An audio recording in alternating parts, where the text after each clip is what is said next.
जय मां विंध्यवासिनी, हर हर महादेव। आप सभी का स्वागत है हमारे यूट्यूब परिवार में। भगवान भैरव की स्थापना, उनकी पूजा और भोग से संबंधित जो विषय थे वो पहले के वीडियोस में बता दिए गए हैं। आज हम यह चर्चा करते हैं कि घर में भगवान भैरव के स्वरूप की स्थापना अगर हम नहीं कर सकते हैं तो ऐसी स्थिति में हमें और क्या करना चाहिए। प्रत्येक घर में रक्षण के लिए भैरव जी के अस्त्र की स्थापना जरूर करनी चाहिए। वह कैसे और किस प्रकार से होगी, क्या उसके नियम विधान होंगे, उसको लेकर के आज चर्चा करेंगे।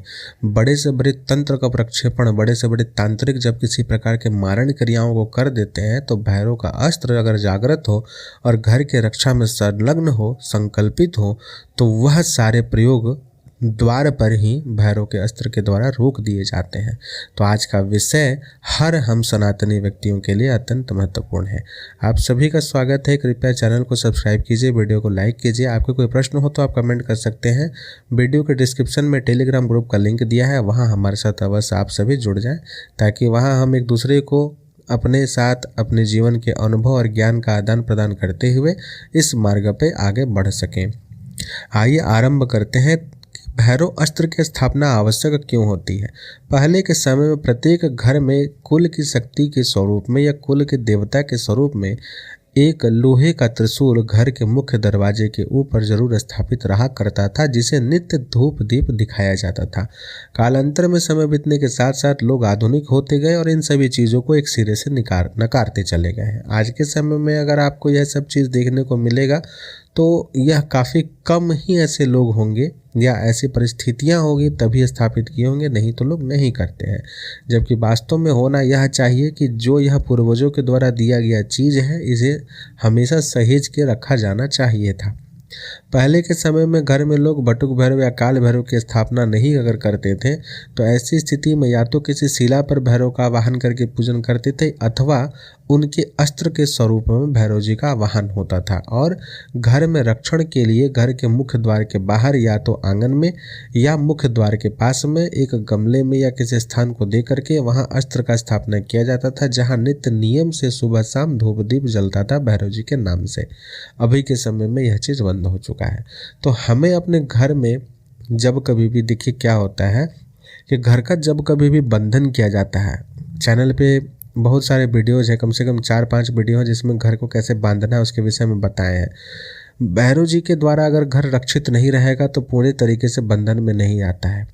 6 महीना, एक पक्ष, 1 साल या 3 साल या कभी कभी 12 साल तक घर का बंधन हुआ रहता है।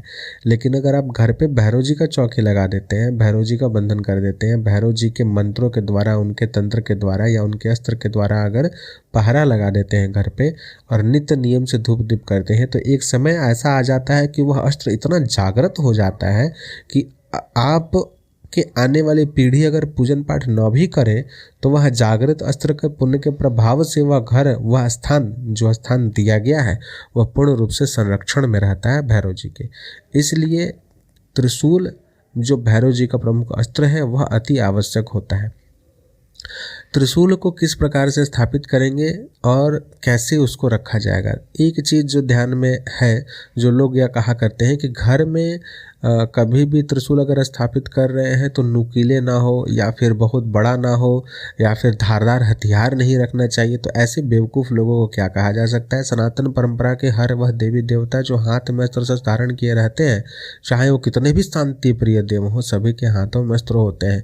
भगवती सरस्वती भी वीणा धारण की हुई है तो उनके वीणा के नाद में वह शक्ति होती है कि उस नाद की ध्वनि से वह शत्रुओं का विध्वंस करने में समर्थशालिनी होती है। भगवती जगदम्बा भी हुंकार मात्र से शत्रुओं को, असुरों को भस्म करने में समर्थ थी, समर्थशाली थी। उनके हुंकार मात्र से असुरों का विनाश हो जाया करता था, असुर भस्म हो जाया करते थे। तो शक्ति और सामर्थ्य तो हर देवी देवता में है, फिर उनके अस्त्रों का सामर्थ्य से कैसे इनकार किया जा सकता है। और यह बात बोलने के लिए केवल है कि अस्त्र अगर नुकीले अस्त्र अगर घर में रखेंगे तो उससे घर में कलह होगा, नहीं रखना चाहिए, इसे बेवकूफ़ों की निशानी है। उनको सनातन मर्यादा के विषय में कुछ भी जानकारी नहीं है। ऐसे बेवकूफ़ लोगों से दूर रहें। दूसरी बात यह कि भैरव जी का अस्त्र कब और कैसे स्थापित करना चाहिए, इस विषय पे हम आगे बढ़ते हैं। सर्वप्रथम किसी भी महीने के कृष्ण पक्ष की अष्टमी तिथि को भैरव अष्टमी कही जाती है। उस दिन आप जो है उससे पहले त्रिशूल, लोहे का त्रिशूल ला करके रख ले। कितना बड़ा होना चाहिए?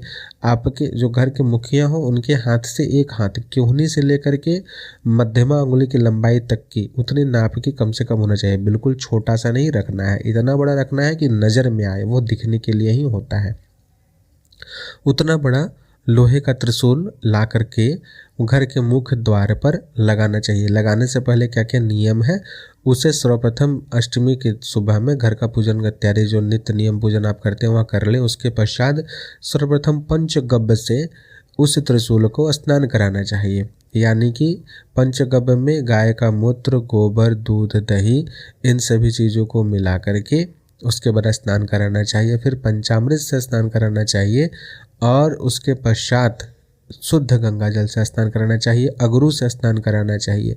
इस प्रकार से अभिषेक कर देने के पश्चात से आप उसे स्थापित करें किसी पात्र में। अब पात्र में चाहें तो अगर आपको ऊपर टांगना हो, मुख्य दरवाजे के ऊपर अगर आप टांगना चाहते हैं तो फिर किसी जगह उसे पहले खड़ा करें या फिर हाथ में ले करके उसे लाल सिंदूर में चमेली के तेल और लाल सिंदूर या फिर जो नारंगी सिंदूर हनुमान जी का आता है वो, उसके द्वारा लेपन करें। पूरे त्रिशूल पे लेपन होगा नारंगी रंग से। उससे लेपन करने के पश्चात चमेली के तेल में सिंदूर को मिला करके पहले इस त्रिशूल के ऊपर लेपन कर लेंगे। उसके पश्चात जो है उसे स्थापित करेंगे भैरव जी के नाम पे। स्थापना करने से पहले त्रिशूल को पूर्ण रूप से अगर पहले से जागृत करना चाहे तो भैरव जी के सतनामावली के द्वारा आपको पाठ करके अर्चन करना चाहिए फूल से। और उसके पश्चात त्रिशूल को वहीं स्थापित करके कुंड में, त्रिकोण कुंड हो तो अति उत्तम है, नहीं तो जैसा भी सामान्य कुंड मिल जाए उस कुंड में आहुति देना चाहिए भैरव जी के नाम से। काली मिर्च और घी को मिला करके 108 नाम से, भैरव जी के 108 नाम से या फिर भैरव जी के नाम मात्र से भी 108 आहुति देने के पश्चात जो वह भस्म होता है उस भस्म को भी उस त्रिशूल पे लगानी चाहिए। और उसके पश्चात जो है भैरव अष्टमी की रात्रि में उस त्रिशूल को या तो गेट के ऊपर या फिर गेट के सामने जहाँ आप स्थान देना चाहते हैं वहाँ भैरव जी के नाम से स्थापित कर देना चाहिए।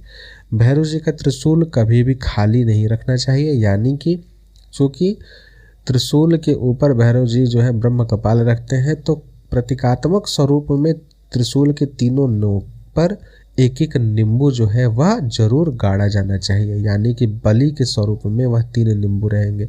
वह तीनों नींबू, कच्चा नींबू हो, हरा नींबू हो तो अति उत्तम है। और नींबू को ऊपर गाड़ के उस पर जो है लाल रंग के सिंदूर से टीका लगा देना चाहिए। यह हमेशा नित्य जो है रहेगा। हर सप्ताह के कोई एक दिन जो है नींबू को बदलना है और उसी दिन जो है आपको उस पूरे स्थान को जहाँ भैरव जी के त्रिशूल को आप स्थान दी है उसे भी लिप पोत करके या फिर साफ सफाई इत्यादि करनी है। नित्य नियम से सुबह शाम जो है एक सरसों तेल का दीपक रक्षा के लिए बोल करके भैरव जी से कि इस स्थान की पूर्ण रूप से रक्षा हो, कोई नकारात्मक शक्ति कभी प्रवेश न करे, किसी के भी द्वारा किया गया विचार कर्म प्रयोग इत्यादि इस घर पर प्रभावी न हो, यह बोल करके वहाँ दीपक जलाना चाहिए। दीपक आप एक मुख का जला सकते हैं। चौमुख दीपक भैरव अष्टमी या फिर सप्ताह के कोई एक दिन जिस दिन आप मुख्य पूजन भैरव जी का करेंगे उस दिन जलाना चाहिए। इतना अगर आप नित्य नियम से करते हैं तो 6 महीने साल भर के बाद वस्त्र इतना जागृत हो जाता है कि उसके द्वारा उस स्थान का पूर्ण रूप से रक्षण होता है। कोई भी नकारात्मक शक्ति कभी भीतर प्रवेश कर ही नहीं सकती है। तो इस प्रकार से भैरव जी का त्रिशूल घर में प्रत्येक व्यक्ति को स्थापित करना चाहिए। त्रिशूल मुख्य द्वार के ऊपर आप स्थापित बाहर की ओर भी कर सकते हैं, भीतर की ओर भी कर सकते हैं, या फिर घर के बाहर अगर बाउंड्री है तो सामने में आप किसी ईशान कोण तरफ में या मुख्य दरवाजे के एक तरफ में आप किसी गमले में अच्छे से स्थापना कर सकते हैं, मिट्टी इत्यादि में लगा करके देखने में सुंदर हो। और नित्य नियम से वहाँ पे धूप दीप फूल इत्यादि से सजा करके वहाँ पूजन कर सकते हैं। इस प्रकार के करने मात्र से भैरव जी की कृपा से और भैरव जी की शक्तियों के प्रभाव से उस स्थान का पूर्ण रक्षण होता है, कोई नकारात्मक शक्ति प्रवेश नहीं कर पाती है। आशा करता हूँ आज का वीडियो आप सभी के लिए लाभप्रद रहा होगा। कोई भी प्रश्न हो तो अवश्य कमेंट करें, हमारे टेलीग्राम ग्रुप से जुड़े, वीडियो डिस्क्रिप्शन में लिंक दिया हुआ है।